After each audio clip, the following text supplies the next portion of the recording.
پیترون سرمنشش در ولایت بدخشان تشریف آورده میخواد که چنین بده در میدان امتیازهای رنگارنگ به نفع ولایت مزار شریف امتیاز کمایی نماید.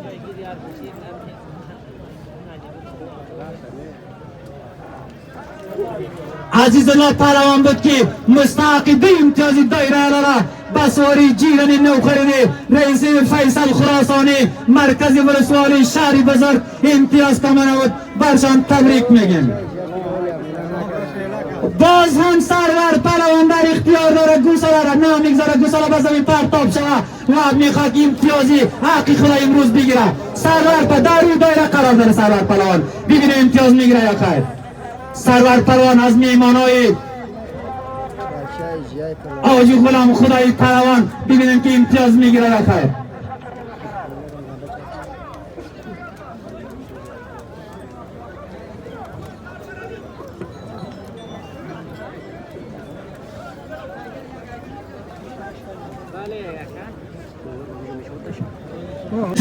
فیلم مسئولیت گساله باید داره ببینیم امتیاز میگیره یا خیر.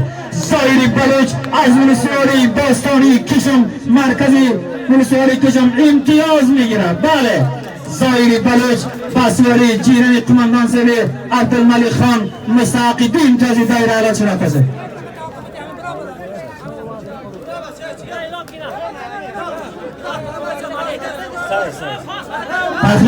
تخلیه کنیم زایری بلوچ پرواز میگیره ببینیم که امتیاز میگیره یا غیر. متاسفانه که نمیگذارن زایری بلوچ به سمت دایره امتیاز و گوساله را بر دل دایره پرتاب بکنه.